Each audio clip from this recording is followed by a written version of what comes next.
in death situations where a knife is involved, and there's a lot of blood flying around. I'd love to stab you right now. You just stab me. The heart is pumping away then. There'll be blood splashing all over the place. Yeah. Funny enough, in a dead body, there's no blood spurts or anything like that. It congeals inside and forms part of the flesh in there, and it becomes like anything in a butcher's shop. There's little or no blood.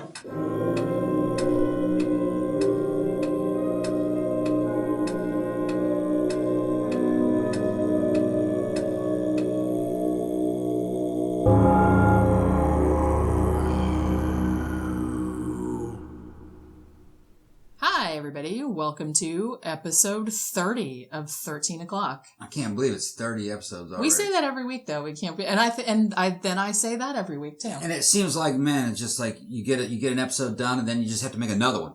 Well, yeah. Like, a couple days later. A week goes by fast, and especially when you're as old as we are. Yeah, when you come ancient, time is just, relativity. Like time is like becoming compressed. You're like, I'll do it next year. Yeah. And then next year shows up and you're like, holy shit, that was like yesterday when we were saying that. Okay, so what's the episode? Well, okay, so we did necrophiles last week, right? Yeah. And don't talk about it. And Tom is still traumatized. I can't. I'm not traumatized. So, I'm just, man, yeah, you are. That's just yeah, you are. Okay. Yeah, you are. So anyway, and then I thought, oh well, maybe we'll do something a little more lighthearted this week. But then we went and did serial killers, and then I thought of the two serial killers I wanted to do. Yeah. Because I'm kind of up on I like British serial killers for some reason because I lived over there for a while. And so then, when I started rereading about them, I'm like, oh yeah, one of them was a necrophile too. Yeah. Sorry. So if you're kind of grossed out by that kind of thing, you can have 2 weeks in a row. We're just kind of like, oh. I don't know anything about either one of these cases, so I'm just going to ride along and I told you, I'm warning you, don't. It's always better when I'm kind of like the audience. Don't walk out at the end again, because I told you. Okay. Don't leave me carrying the show all by myself. Yeah. And the serial killer shows are always really popular, actually. I like doing serial killer shows. She likes doing them. I'm into that kind of shit. Yeah, a lot of stuff comes along with them, though. You get the serial killer fanboys on there stunting about their knowledge. Oh, no, it wasn't the 12th. It was on the 13th that happened, Got to understand that the sources for all this stuff kind of contradict themselves sometimes. The sources are not consistent. It all depends on who's telling you and what date it was and how up to date the information is. And honestly, it's just kind of a fun show. And it's I try to be accurate, but if I mess something up, I don't like to do more than one take. Right. Because I feel it messes the flow up. So, if I mess something up, oh, well, I messed something up. It's not the end of the world. It's like I said, I think we mentioned it before, but we get, kind of all these stupid little comments, especially on the serial killer ones, because, there's something about teenage boys, either physically or mentally, that are into serial killers that for some reason are like, well, actually, you know what I mean? They go like that, and I'm just like, whatever, man. This is a free show. You can be my kid. Shut up. Yeah, this is a free show, guys. We don't even have a Patreon set up. We do this basically for shits and giggles and entertainment. And a lot of our podcasters are, they're jogging or they're doing their walk or they're going to and from work and they're killing time. Yeah. Maybe they're laying in bed listening to it with their headphones. So, this is not a block of instruction, you know what I mean? We're not trying to teach you anything, really. We're just talking about these cases. We're just talking about shit we think is interesting. Yeah, and it's kind of and also shout out to the person on the original Night Stalker video who told me to kill myself because of my voice. That was nice. Yeah, right. Said that you had the vocal fry. Yeah, and I guess they were talking about me. Man, they'll say all kinds of crazy shit. Well, one, I wanted to say, hey, you go first. Yeah. Then I'll do it. You go first. Prove. That's just, hey man, that's what YouTube's about. Do it. That was a YouTube thing. Yeah, that was a YouTube comment. Yeah. Oh, and also I'd like to say, if you don't like my voice, don't listen to me. And go fuck yourself. Oh! That's a good one. Well, Okay, so it's my voice, sorry. So what, All right, so today we are talking about two... Oh, shit, I forgot to mention Project Entertainment Network. Okay, Project Entertainment Network. Gotta go to their Patreon. I'll plug them at the end, too. All right. They're cool guys. Okay. All right. So today we are talking about two British serial killers. And we'll save the weirder one for second. We'll save the weirder one for the end. And it's like I said, I lived over there for a while, so I kind of got into, I bought some crime books while I was over there. And I feel like... maybe the British ones they're probably kind of well known over here and stuff like that. But it does seem like most of the documentaries and stuff about these guys are British. So I watched a couple of those and about each of the guys. But the first guy we're going to talk about is Peter Sutcliffe, better known as the Yorkshire Ripper. And who's the second one? The second one is Dennis Nilsen. Okay. Who is actually, I love his little appellation. They call him the Kindly Killer. Oh, man. Which maybe you'll kind of see why, but in a way it's kind of like that weird Blackley comic ironic kind of thing, too. Well, I don't know either one of them, so I'm just along for the ride. Because that guy was a freakazoid. Well, actually is a freakazoid. I guess they're both still alive. They're both still alive? Okay. No, they're both in prison. Okay. They are among the very small number of British prisoners that, they get a sentence, but then when the end of the sentence comes up, they're like, nah, you can't get out. Really? They did that to them? They give it what it's called a whole life tariff. Right. So it's like they can appeal and stuff like that, but the judge is like, nah.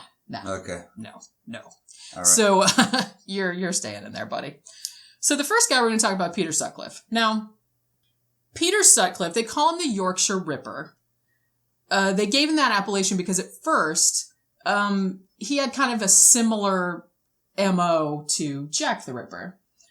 He largely targeted prostitutes at first, although that would change later on. And though he didn't like take out their organs or anything like that, but he would generally pick his victims at random. And he did some pretty brutal shit. Like he would usually, bash in their heads with a hammer, and then he would like hack them up with a knife or with a screwdriver or something like that. And he would step on them. Now, when was this? This was the mid 70s. Okay. Although they think, because the weird thing about the Yorkshire Ripper is that not only he ended up convicted of 12 or 13 murders. I can't remember. I think it was 12 or 13. But he also was accused of a lot of attempted murders because a lot of women got away. All right. And so they think that aside from all the murders and attempted murders that they know he did and that he confessed to, that there were probably a lot of other attacks, that he never confessed to or that he was never charged with. I mean, because like I said, they threw him in prison forever. So it's not like, charging him with other stuff later is going to make any difference. Okay, so where are we going to start this? Well, the first one that they know was him. Okay. Because it took a while for the women to actually, this is terrible, but it took a while for them to actually start getting killed. Like at first, he actually started, the first one they know was him was 1969. And that was a prostitute that he had met. He was like in a van with his friend. And he went off and got a prostitute or something like that. And he hit her in the head with a rock, like in a sock. Right. Now, she didn't die, and she did report it to the police. Mm-hmm. Now, the police came to his house and his friend's house and asked him about it. And he said, well, I did hit her, but I just hit her with my hand. And then the cop said, well, she didn't want to press charges because she was a prostitute and her husband was in jail for something else. And so he kind of got off with it. Huh. Now, the next ones that they... So, hold on. So the situation, she's just standing there trying to work a street corner and he jumps up out of nowhere and just hits her with a sock. Well, I think what had actually happened, he was looking for this other prostitute that had stolen his money, or so he claimed. Okay. And so I guess he was looking for this other girl, and then he saw this other prostitute that I think he knew who the other girl was. So he went out to talk to her. And then I guess, hey, I think I'm just going to whack this woman in the head with a fuck. Because that was kind of his MO as it developed later. Mm-hmm. He would generally just pick a random woman, either a prostitute or someone just like walking home from work at night or something like that, and just walk up behind him and hit him with a fucking hammer. Well, it's free. Yes. It is that. It's free. That. Yeah, it doesn't cost anything for that. It doesn't cost anything for hitting them with hammers. I never thought about it that way, but you're right. Well, that's the attitude he's going to have. You're right. Yeah. And the odd thing about him is that he didn't seem like a weird kid. He seemed like a totally normal person. Well, how old was he when he started this? He was he had a job. He was married. Yeah. Okay. He had worked. You're talking about a guy in his 30s. Yeah, he had worked, different he worked as a truck driver, at the time of the murders, but he had worked as a gravedigger before. Regular working class kind of dude. But do you know how old he was when he started it? I'm not entirely sure. It was in 1969, so when was he born? He was born in 1946. So 1969 minus 1946. That was his first assault. Like I said, he didn't kill the woman. Right. Now, they know about that. So, but then there was a gap. Like the next assault didn't take place till 1975. So cops are kind of thinking that between 1969 and 1975, that there was probably a lot more random assaults that didn't get attributed to him, maybe even murders that they never discovered. Right. You know what I mean? Shit like that. But in 1975, he found another woman who was walking through, she was just walking down the street or something like that, and he came up behind her, hit her with a hammer, and then slashed at her stomach with a knife. Now, a neighbor came out and was like, what's all that racket? And then he ran off.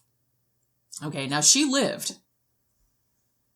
And then a few months later, or actually just a month later, same kind of thing. This girl was a prostitute. She was walking through a park or walking down the street or whatever, struck her from behind with a hammer and then stabbed her. And he was interrupted again. She also lived. And then the next victim... Now, there's no arrests happening. He's getting away? No, he's getting away. Okay. Now, but the thing about this is, and this will come up later, the Yorkshire Ripper case was like a huge deal in British jurisprudence because they had never attempted an investigation of this magnitude before. And you have to think that this is, late 60s, early 70s. No computers. Right. Everything was on paper. Right. And this guy was whacking women with hammers. He was killing women in, just a few months separated. And they had never experienced this huge, number of killings. Mm-hmm. And so the cops couldn't really handle it. Right. He was overloading the system. He was overloading the system. And sadly, maybe not entirely to blame, obviously, because there was just so much paperwork. Things slipped through the cracks.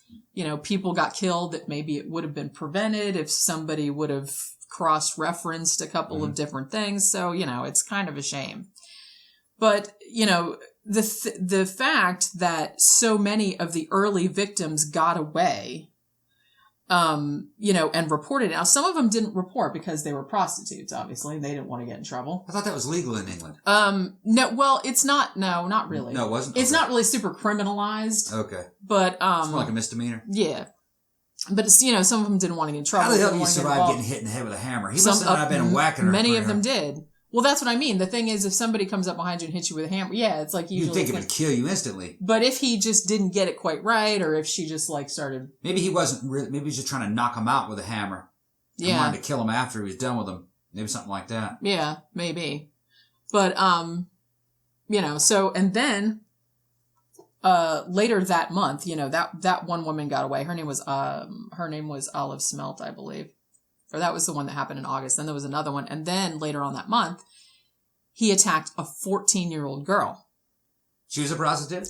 I don't think she was, actually. Huh. But she was just walking down a lane and... Target of opportunity. Yeah. And like I said, even though a lot of his victims were prostitutes, I think in the end, he didn't really give a shit. Right. I think he just saw a woman walking by itself and said, yeah, I'm going to get that one. It didn't matter if it was a prostitute or not. Now, at first... I think because he was just attacking prostitutes, and this is terrible, but I think the public was just kind of like, it's just prostitutes. It's not like they didn't give a shit, but people weren't afraid because they said, well, I'm not a prostitute, so I'm fine. Right. But yeah, so he attacks his 14-year-old girl again, interrupted. He saw car headlights coming and he ran off. Now this girl was struck 5 times in the head. Damn. She did live. With a hammer? Yes. God damn. But she had to have brain surgery, obviously. Right. At the time, he was actually not, this was actually not among the charges, later when he was arrested. He just confessed to it later. Oh, so he wasn't a suspect? Not at that time. Right, yeah. And this is happening all in the same general area? Yeah, it's around, around the Yorkshire area, the Leeds, Manchester, some places like that. So they had to have known this was a serial killer at this time, or an attempted serial killer. Yeah, well, see, now, at this point, no one had died. Right. This was just kind of random attacks. Right. Now, 30th of October, 1975. So that was 5 women. About 5 of them? Yeah.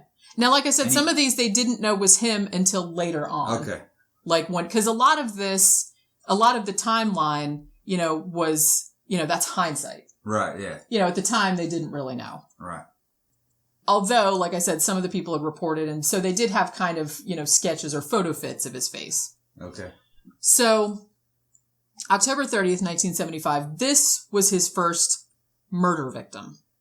Her name was William McCann. And she was a prostitute. She had 4 children. Now, here's the thing. At this time in Britain, you know, it was a time of economic depression and stuff like that. So a lot of working class women who wouldn't normally be prostitutes, I mean, some of them were married and stuff like that, but they were just trying to put food on the table. You know, their husbands were out of work or whatever. So sometimes they'd be like, well, you got to turn them out. Yeah, sometimes, yeah. And it sucks, but that's what happens. So some of these women were, you know, in dire financial straits and had turned to prostitution to make money to feed their kids or whatever. So Wilma McCann, you know, she had 4 children. Now, this was in Leeds, and Peter Sutcliffe actually hit her twice with a hammer on the head, and then he stabbed her 15 times. Neck, chest, and abdomen. No, wait a minute, hold on. I'm losing track. This is the very first one This that's actually killed? This is the first one that was killed that they know of. Okay, so what was the date again? 76? 30th of October, 1975. 75, okay. This was the first murder. Now, they did, now obviously since this was a murder, so now they bring in the big guns and they start, you know, doing a huge inquiry and stuff like that.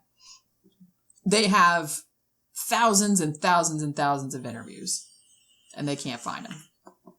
Now, 1976, January. This is another murder. Now, this is another case of a woman. Her name was Emily Jackson, and this is a whole year later. Yeah. Well, no, this was the first murder was October 1975. Okay, the next one was January 1976. So it was only a few months. These were only a few, and actually his assaults were only like a month or 2 apart. Okay. So he's hell bent. He's going out there regularly. Yeah, pretty much. Yeah. So the next one, this is another situation. This was Emily Jackson. She was 42 years old. And she was also married. They had children, and that she was using the van to go out and turn tricks to make money, you know, to make money for the family. Now, she was hit in the head also. She was stabbed 51 times with a screwdriver. Damn. And he also stomped on her leg, which left a boot print. Okay. Which was a clue, you know, obviously. Now, so they knew that he wore a size 7 shoe. Right. You know, and like I said, because of the assaults, they kind of knew what he looked like. They knew that he was a dark-haired man, that he had a beard and a mustache, and blah, blah, blah. Because some of the photo fits, if you see, like, some of the photo fits that the different people made, they do actually look a lot like him. Right. So, you know, the fact that it took so long to catch him is kind of sad. But like I said, 70s, understandable. They didn't have computers. So, now the next woman didn't die. She wasn't a prostitute. She was just walking home from a party. And he, I guess, picked her up. She was hitchhiking or something like that. And he just picked her up, and then he was going to kill her. So he beat her up, but she lived. Now, but she did have a miscarriage. She was pregnant at the time. Did she describe him? Yes. Okay. And, so, you know, he's going on in this way, 1977, 1978. All this kind of shit, and it's just getting worse and worse. And like I said, some of them are prostitutes, and some of them he really fucked them up a lot. Now, so how did she describe him? Same thing. They described him as, they said he had, you know, a lot of dark hair, dark eyes, beard, mustache, you know. Well, what kind of guy was he? I mean, is he kind of just a workman or a worker type? Yeah, he's just a worker type. Because he's using tools on him. Yeah. Okay. Well, he was a truck driver. He's a truck driver. So, you know, so he murdered a couple more prostitutes, mutilating them and stuff like that. Now, in June 1977, he killed a 16-year-old girl, not a prostitute. And then the whole area just went apeshit because before, you know, like I said, oh, I'm safe, I'm not a prostitute, blah, blah, blah. But this was just a teenage girl walking down the street or walking through a park or whatever. And when she got murdered, kind of all the stops got, you know, pulled out and stuff like that. I think it's funny that he's doing this all in one area and they haven't been able to catch him or It's ID like, him. it's a big area. Is it? You know, he kind of goes around, he goes, you know, Leeds, Manchester. So like, you know, these are big cities. Right. And like I said, most of the women he's attacking are prostitutes. So, you know, but this woman wasn't. Now, here's the thing. okay, let me get to the thing. Okay, so they had the boot print. They had tire tracks at some of the crimes. Now, at one of the crimes, what ended up happening was this one girl that he killed. Now, she wasn't found until 10 days after he killed her. She was found in a field somewhere. What had happened was he had given her a £5 note, to paying for sex, which, wow, what a deal. Yeah. But, I mean, this was the 70s. 70s, yeah. Sorry, that's terrible. But then, like, after he killed her and left her, I guess he later thought, oh, that £5 note could be traced back to me. So he went back to the scene to try and find it and take it back. Except she had put it, like, I guess she put it in, like, this secret compartment in her purse, and I don't know where her purse went. And so he couldn't find it. So for some reason, he just mutilated the body and then moved it somewhere else. Huh. But they did eventually find it. But he mutilated. What, did he try to prevent ID? Yeah, he tried to cut her head off and stuff like that. I think he was trying to make the MO a little bit different so people wouldn't necessarily suspect it was all the same guy. How do you trace a £5 But they did. Note? They did? Here's what happened. So the authorities did find this £5 note. Uh-huh. And, because they have serial numbers, he's like, well, they traced it to that it had been in someone's wage packets. Like, it came from it came from the Bank of England. It came to the certain area, the bank, to pay, the wages of X amount of these amount of companies. Okay. So they narrowed it down to 8,000 people who could have received this £5 note in their pay packet. Huh. And he was on that list. Yeah. And they did interview him. Right. But he had alibis. His wife stuck up for, he was here all night. We were at a housewarming party or whatever. Right. So the sad thing is that over the course of the years that this fucking guy is doing this, the police interviewed him 9 times. Huh. 9 times. Man.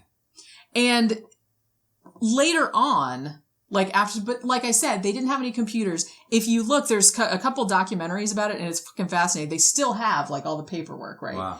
There was so much paperwork from this case that they had to reinforce the floors in the places they keep it. It was 600,000 index cards. Damn. They were writing tips and writing information down on these little index cards and then filing them alphabetically. They had, all these police ladies, doing it. And so, like I said, in a way, it's not surprising that it took so long. Damn. Because they had so many tips. And here's another thing that happened. And this is probably the saddest thing of all. Toward the end of his reign of terror, the police received a tape. And it purported to be from the Ripper. Uh-huh. So this guy's on the tape saying, you guys are no closer to catching me and blah, blah, blah. Just like the Ripper, he was taunting the police. Right. And he sent letters and stuff as well. Okay.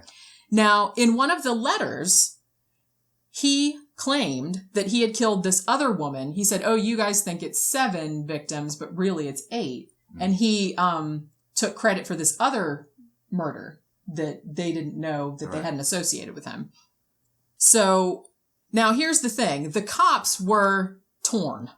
Some of the cops were convinced the guy on the tape, that's him. Right. And we need to follow this lead. Now, some of the cops were like, I don't think that's him. I think it's a hoax. Right. But in the end, sadly, they went with the cops that thought it was really him. Uh-huh. It was a hoax. Yeah. And the problem was they started calling him Warside Jack because of the accent. Uh-huh. They narrowed the accent down to a very particular town called Castletown in Sunderland.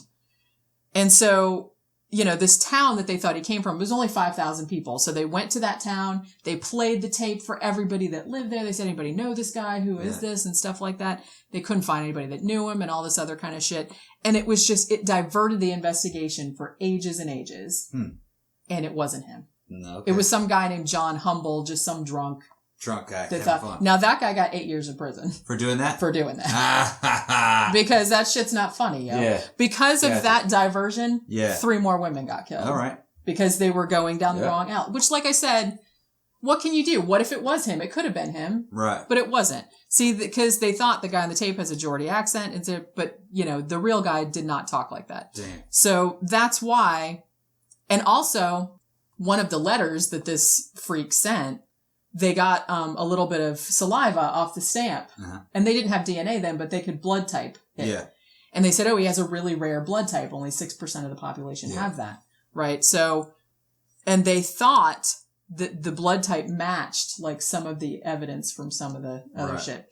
And there was also a thing where one of the women that got away asked him about like what type of car the guy was driving, and she misidentified the car. Okay. So there was a lot of things that conspired. Yeah. This guy not getting caught. But like I said, they did interview him 9 times. They interviewed him about the £5 note. They interviewed him about, various things about the car and stuff like that. But they never How did they eventually pin it to him? Well, what ended up happening, and here's the funny thing too. I was watching a documentary about it, and they said they had showed like photo fits, like I said, from the women that got away. And in retrospect, they look almost exactly like him. They were very good, photo fits.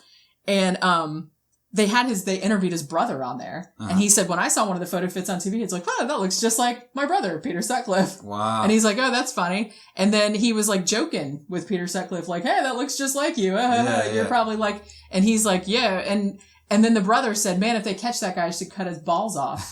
And then he said, and then my brother got really upset and like started to, but he's like, I still didn't put it together because you don't think your brother's a serial killer, But anyway, what ended up happening was in, 1981. So he killed people like all this time, killing, assaulting, whatever. And 1981, he was pulled over by the police. He had a prostitute in his car. And, they pulled him over like on this waste ground or whatever. And then the cops ran his plates and discovered that the plates were not the plates that were registered to that car. Switch those plates around. Right. So they were going to arrest him. Now he said, oh, I gotta go take a leak. Yeah. So the cops were like, okay. So he went around the corner, took a leak, and then he came back, and then they took him to the police station. Now, the cops went back to the scene the next day, and they found that when he had gone to take a leak, he had dumped a hammer, a rope, and a screwdriver, like, behind the wall. Damn. So then they were like, oh, he must be the Yorkshire Ripper. Right. And they were so fucking happy that they finally caught this motherfucker. But like I said, it was so sad that all of this time... They had interviewed him. He had been interviewed so many times, and they just never caught him. Now, when they got to, this is kind of a weird detail too. Now, it's not real clear, because like, the Wikipedia page and stuff like that. Now, some sources say that he raped the women, and some don't really mention it. However, a book came out in 2003 about the case, and they said that when Peter Sutcliffe was brought in, and they knew that he was the Ripper, and they stripped him, underneath his clothes... He was wearing a V-neck sweater, except he was wearing it upside down, like so the legs were through the sleeves, so like there'd be a V-neck like right where his cock was. Yeah, so he could pop it out. So he could pop it out easily, I suppose. And then also the knees were reinforced like with padding. Okay, that way he could climb around if he struggled. Yeah. Like that. Yeah. So, a little weird. That's so he could rape in comfort. Yeah, I guess so. I guess so. God, what a freak. So anyway... So they finally caught this motherfucker, right? Rape technology. Right? Yeah. What the fuck? It's very simple rape technology. Oh my God. This dude is fucking crazy. So he gets, so he finally gets arrested, like finally caught the Yorkshire after all these years, after all this fucking stress. And like I said, if you see the what do you call it? The fucking, news footage of them transferring him in the van and just the whole, like all these fucking, Yorkshire people, they're all like these working, they're just like screaming, die, you fucking bastard. They're all like screaming, it's like, you fucking so it's like they're all just screaming at the man. I just thought that was very funny. Now, so he got arrested for, he gets charged with 13 charges of murder. Now he tried to pull the diminished responsibility thing. Okay. And like, he seemed like he was kind of trying to go for a little crazy. He's like, oh, well, I killed all these women because when I was a gravedigger, God spoke to me through one of the gravestones and told me that I needed to rid the world of prostitutes and I'm just like, all right. Yeah, bullshit. So, the judge and stuff was like, nah, man, no. So is this guy a little Weasley guy like Gary Ridgway or is he? No, he's a pretty normal looking, like working class kind of big dude. And like I said, he was a truck driver and shit like that. So, trial only lasted 2 weeks and they're just like, yeah, nah. And, they're not going to let him out. And also, this might make everyone happy, but he has been in prison he's been in prison. He transferred to the hospital for a while. He was at Broadmoor Hospital for the criminally insane or whatever. And then they put him back in prison. He has had his ass kicked by other prisoners so many times. Like you do. Like you do. Like, no, I mean, like other prisoners tried to kill him. Right, he was blinded in one eye. By one person who fucking stabbed him. Mm. Yeah, he's been stabbed and beat up, and it's like, there's pictures on the internet. If you look, his face is all fucked up and everything like that. But, you know, like I said, they're never gonna let this motherfucker out. Yeah. And they have no idea why he did it.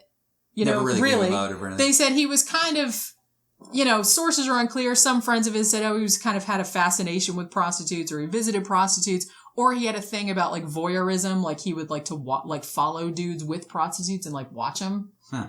But other people said, nah, not so much. And it's like, he seemed, in a lot of ways, like just kind of a normal working class dude. And just all of a sudden, I'm just going to start hitting women with hammers and stabbing whether them. They were hookers or not. Yeah. And like I said, he started with him. He goes, oh, that must be a hooker. Boom, she's out here. Yeah, I think in the end, I think he didn't really care if she was a hooker or not. He just figured if a woman was walking around by herself, then just hit her, because it was free. It was free. Like you said, it was free. But yeah, so he's actually still alive, but he got beat up a lot in prison, which, you know, no one feels bad about that. And I really don't think they're ever going to let him out. I don't imagine. Nah. But sad thing is, much later, his original friend that he had been with the first time when he hit the prostitute with the rock. Yeah. That friend had actually written a letter to the police in like 1979 or 1980. Yeah. And said, I think I know who's doing all this. That dude right and there. here it is. Here's his name. Here's his address and everything like that. But it got filed and lost. Away. You know, and it was quite a shame. And, there was actually the police department.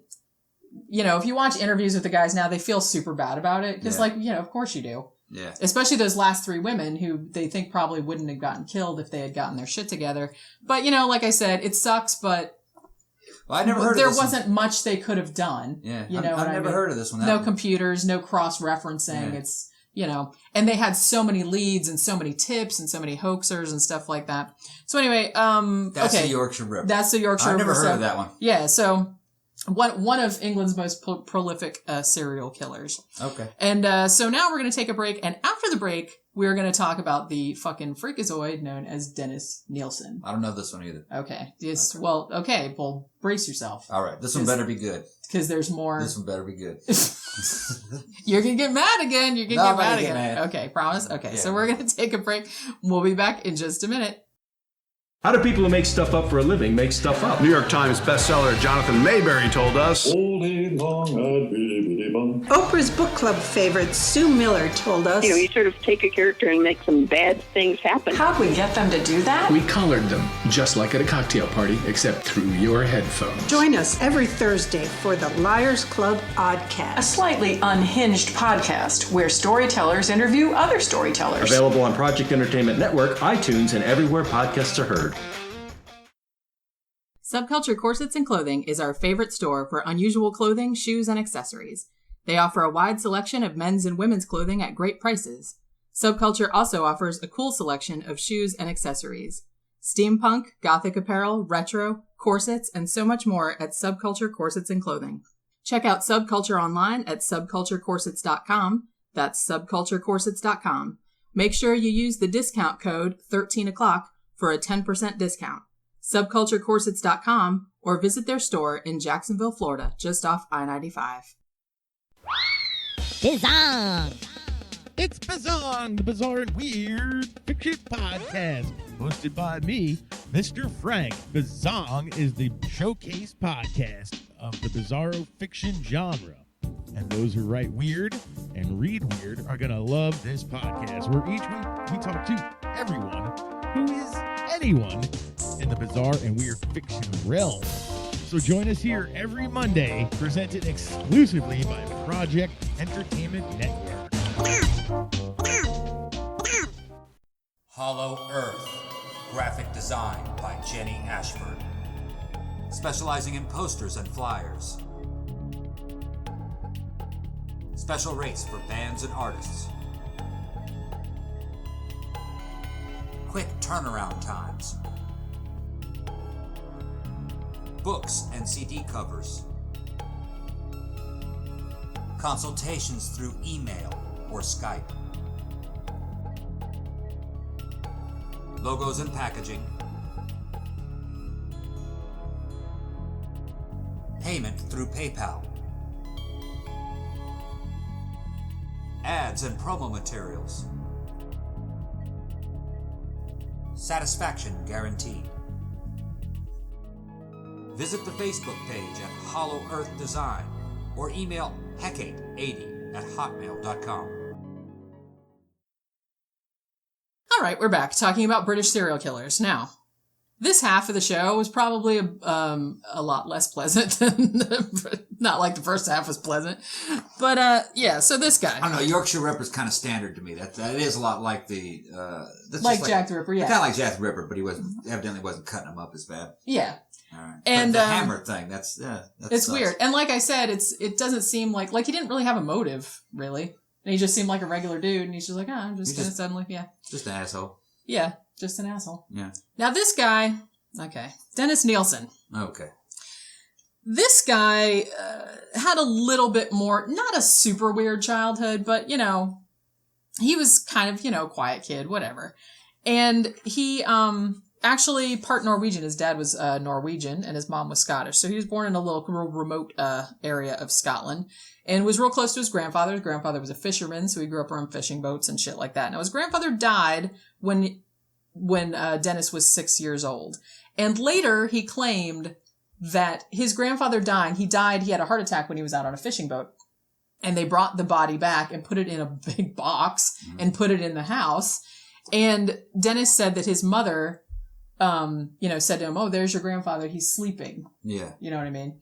And he thinks that this was kind of the point where love and death kind of became one thing, like in his mind. But he says he's not really sure. He doesn't seem super, like if you can watch interviews or something like that, and he is totally creepy.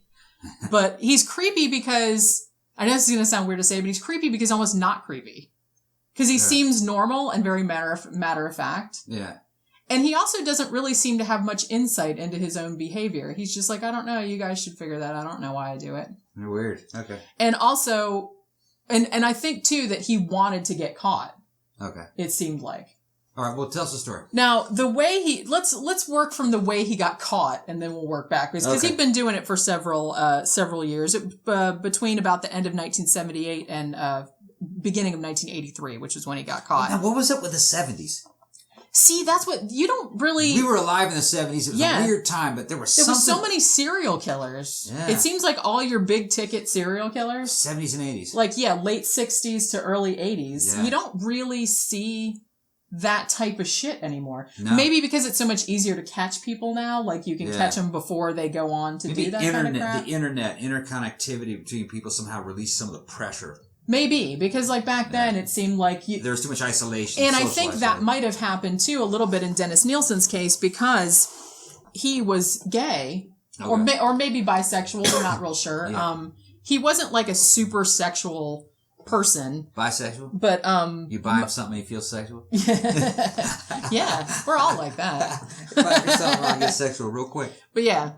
But I mean, he he was an unremarkable child, really. When he left school at 16 and he joined the Army. He was in the Army for 11 years. All right. And he trained as a cook. All right.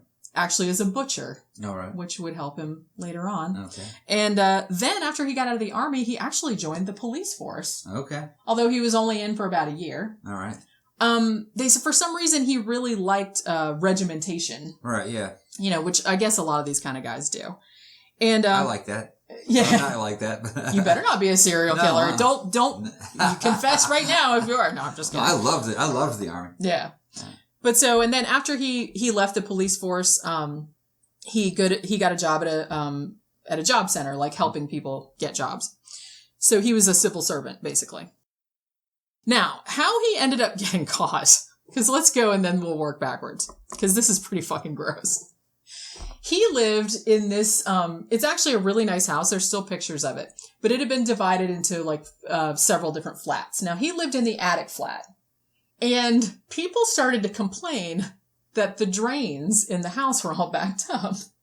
Like nothing would drain, and there was this really, really horrible smell. There was a really horrible smell. I'm getting a bad feeling. So somebody called and complained. The drain guy came out, And when they went down there, they found like all these chunks of stuff. In the drains. Yeah, I think and I they remember didn't, this Yeah, they story. didn't initially know what it was, but they said when they saw it, they said it didn't look good. So they called the cops. Isn't this the one where it was a pipe coming out from the top floor running down the side of the house? Yes. I remember seeing this. Yeah. I don't remember all the details, but I remember that. So they found chunks and they thought it looked suspicious. It was all white. Yeah. They said it was all white, yeah. And so they called the cops. And the cops came. The cops said, yeah, that's human tissue. They also found some human bone fragments and things like that. And they said, now, from where the blockage was, they said the only place this could be coming from is someone on the top floor flushing this down the toilet. Right. So they go up to the top floor. They wait for Dennis to come home from work. Mm-hmm. And they say, we want to talk to you about your drains. Uh-huh. And he says, oh, I didn't know the police were interested in drains. Mm-hmm. He said, oh, well, we found human tissue in there. And he goes, oh, that's awful. Mm-hmm. And then the cop is like, where's the rest of the body? Yeah. And Dennis doesn't even, he's like, oh, it's in bags in the wardrobe next door, like in his bedroom. Like he was totally calm. Yeah. And shit like that. Yeah. And they're like, okay, well, you're under arrest, buddy. I remember this one. And the funny thing, it's not funny, it's horrible. Yeah. But the funny thing is that, so they go in his room and they find the wardrobe and it just smells awful. It smells pretty bad. Yeah, they said it smelled awful in there, just like fucking death, obviously. And they open these big bags. There's fucking, what do you call them? What are those, like, air freshener things? Yeah. There's, like, air freshener stacked all over. Yeah, that's gonna help. Yeah, that's gonna help. Oh, my God. God damn. And so they open the bags. You could put a gallon of Febreze on some shit like that and it would make a difference. It's what not the hell gonna these make guys one. think? I know. But, so they open these bags and there's just pieces. Damn. Pieces of people in there. God, damn. So after they found that, so they're questioning Dennis. And they couldn't tell, because the bodies were all cut up, they couldn't tell how many people it was. Right. So at first, they just thought it was one or two people. So they asked him, okay, Dennis, how many people are we talking about? Is it one or two? And Dennis just very calmly says, oh, I think it's 14 or 15, actually. And they're just like, what? Damn. So those body parts must have been in there for a long time. Well, see, what happened was he had only lived in that upper flat. Yeah. For a little while at that point. Now, before that... Now, no one else in this apartment could smell this? They did. All right. But they had kind of been convinced, it must just be like something's wrong with the sewer or something like that. Like, they didn't, nobody thinks their upstairs neighbor is like cutting people off. Well, the thing is that decomposing flesh has a fucking It does smell. have a very distinct smell. You know that's a dead animal. Yeah. Well, are people that naive, that dumb? I don't know. You know that's not rotten garbage. But yeah. You know it's not sewage smell. Yeah. I mean, I know what dead things smell like. Maybe, Maybe people don't know what. Well, I thought everybody knew what dead people smell like. I know what dead people smell like. I don't know. It's not dead people. It's just dead animals. Dead animals smell like that. They all smell like that. Yeah, it's very distinct odor. But yeah, like I said, so what ended up happening? He had only lived in this flat for a short time, and he had killed 3 people in this flat. Okay. But prior to that, he had lived in another house. Uh-huh. And he was totally forthcoming. Like, he totally told the cops, yeah, you probably want to check out my old address. Yeah. There's all kind of bodies in the garden there. Although he had burned a lot of them. Right. So here was his modus operandi. Dennis Nilsen, like I said, he was a gay guy, and he would kind of go to clubs and he would pick up, random strays. Yeah. A lot of them were homeless, drug addicts, things like that. He probably made sure of their background first, probably. Not always. Not always? Okay. I don't think he was really that picky. It's just whatever he could get. Although, it should be said that some of his victims have never been identified. Okay. They did manage to identify some of them, because some of them he didn't know what their names were, or he only knew their first names, or he's like, oh, that was just, the guy from Glasgow. I don't really know his name or anything like that. What he would do is he would go kind of cruise in the bars. Yeah. And he would pick up, a young, pretty man, and he would say, and especially ones that didn't have a place to stay. Right. And he's like, oh, come stay around my flat or whatever. Right. And he would be nice to them. He would give them drinks. He would let them listen to music. He would cook them food. How old is he when he's doing this? This was, he was a bit older. He was 38 when he was arrested. 30s, 40s. Okay. Yeah. and stuff. So, and then he would bring them home. Now, the weird thing about him, now what he would usually do, he made like a ligature, usually out of a tie. He also had like a tie with a piece of rope, and he would get them drunk, strangle them. See, his thing was he wasn't super into killing them. Like he didn't get any pleasure out of actually killing them. He just wanted their bodies to stay with him. It sounds like Jeffrey Dahmer. Yeah, he's like the British Jeffrey Dahmer. That's what he's considered. And actually, the book that was written about him is called Killing for Company, and that's actually the name of the song that I'm going to put at the end too by the Swans, because it's about him. But so it seems like, because he had boyfriends at the time, but it almost seems like that he didn't have a lot of real successful relationships.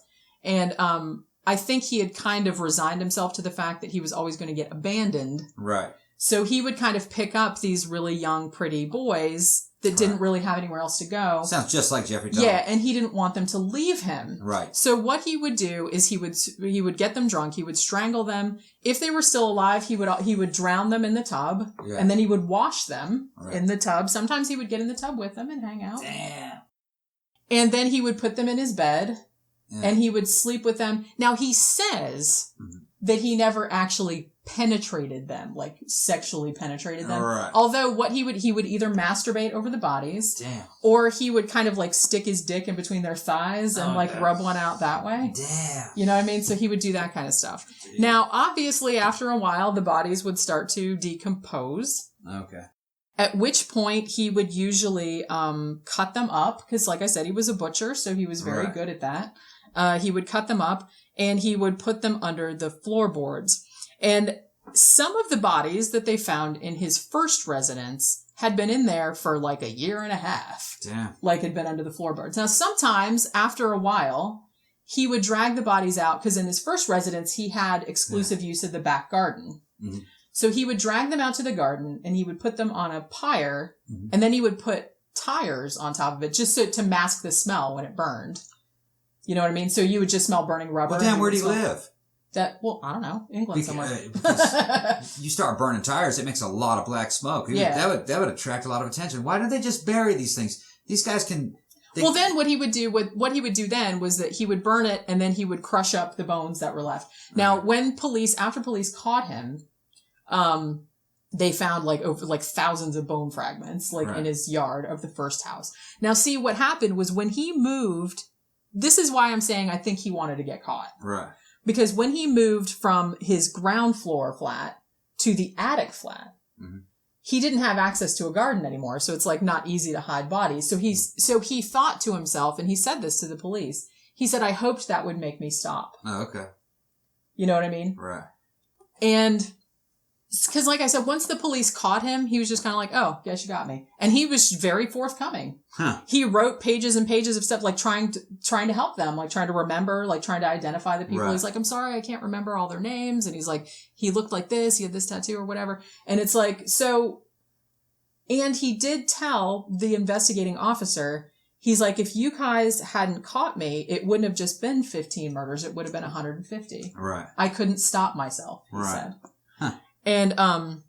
And it was weird because, like I said, he had a regular life. He had a regular job. He had, It's some weird shit, though. I don't understand how these guys can keep something that's dead around for that amount of time. He was just into it. He thought he liked dead stuff. He liked dead bodies. He thought they were beautiful. And when they started getting rotten, he liked that. Well, not really. Here's the weird thing, too, because when they started getting rotten, sometimes, if he still had them, because sometimes he would get rid of them periodically. Yeah. If they were still rotten, if it was a particularly nice looking specimen, he would put makeup over the rotting parts, so it would look better. That's it, man. No. Also, I forgot to mention too that when he moved to the attic apartment and he had a harder time, he kept them rotten. He kept rotten ones. He was having sex with rotten ones. Yeah. Fuck, man. I told you. I warned you. Why are you doing this to me? I warned you.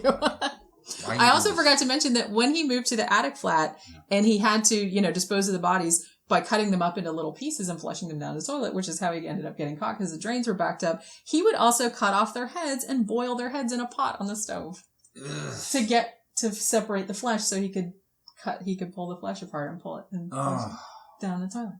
Damn. So, and, yeah. And, I'm very sorry about all this necrophiliac stuff. Man. I didn't realize it's like, we wanted to do another serial killer show, and I said, we'll do these British. So he's boiling and cooking rotten heads. Yeah. And then he's touching them. Yeah. Suck, man. Now, here's another thing. This is why, like I said, they made a documentary about him called The Kindly Killer. And this is why. Because some of his victims got away. Yeah. Because he let them go. Okay. There's one guy. They didn't tell? Well, no. What ended up happening, after they caught him, they discovered a guy, I think his name was Daniel Stoddard. I think he was the one. Mm. Now, he had been, he got picked up by Dennis Nilsen. Mm. They went back to their apartment, they were drinking and stuff like that, and he's like, and I fell asleep, and when I woke up, he was trying to strangle me. Mm. Now, he, it knocked him out, but it didn't kill him. He said, when I next woke up, he was, he had me over the tub and he was trying to drown me. Right. And he went unconscious again, but he didn't die. Uh-huh. So Dennis thought he was dead. Uh-huh. And he puts the kid in his bed, mm-hmm. and he falls asleep next to what he thinks is the dead kid. All right. Now, the kid wakes up. Yeah. And then the craziest thing is that he wakes up, and then Dennis wakes up, and he realizes the kid is still alive, uh-huh. and he doesn't kill him. Yeah. He, nurses him back to health, and then lets him go. Shit. And what was his explanation? I don't know. He felt bad, right? I guess he just felt bad. Because like I said, it seemed like, and later he said that, and like I said, this doesn't excuse it. What are these dudes going to this guy's house for with all that stinky smell in there and everything, all the dead bodies? They're not suspicious? They're not like... I don't know. Well, some of them, I guess, yeah. Maybe they need the drugs. They need the drugs that bad. Or they need the money, or they need the food, or they need a place to stay. Because like I said, a lot of them were homeless. And one of the saddest ones, I think was a guy named Malcolm. He was a drug addict, and he had he had blacked out, in front of Dennis's apartment. Yeah. And so Dennis took him in and gave him food and all this other stuff. And then he let him go. He's like, have a good time or whatever. Yeah. And Malcolm came back to the house later to thank him. Uh-huh. And then he killed him. Damn. And I was like, man, that is fucking ice cold. Dude. But then some of the people he let go. Nice. So it's almost kind of like, he had this weird thing, and like I said, whenever they interviewed him, he just seems very calm, and he almost seems, not confused really, but he doesn't really know why he does it. He's almost just kind of like, and like I said, he's like, I just can't stop doing it. I don't know what, and he's like, and I don't get any pleasure out of killing them. That's why he tries to do it, and he was very insistent that he's like, I killed them quickly. They didn't feel anything. Right. They were drunk. Sounds like Jeffrey Dahmer. Yeah. So I think it was more a case of he had these crazy weird, he had a weird necrophile type of thing. I think he liked having power over something that couldn't fight back, and he also liked having something that couldn't leave him. Right. Because they said some of the bodies, he would leave them in his apartment, and he would talk to them like they were a real person and shit like that. And he would keep them under the floorboards and then bring them back out and talk to them and sleep next to them and stuff like that. So he's fucking messed up. Messed up. So, his trial was in 83, and he was actually charged with 6 counts of murder, 2 charges of attempted murder. He actually killed, they think, between 12 and 15 people, but some of them they could not identify. Right. And because, the parts were all cut up and there were no records and stuff like that. So they're not really sure. Right. But, that was enough.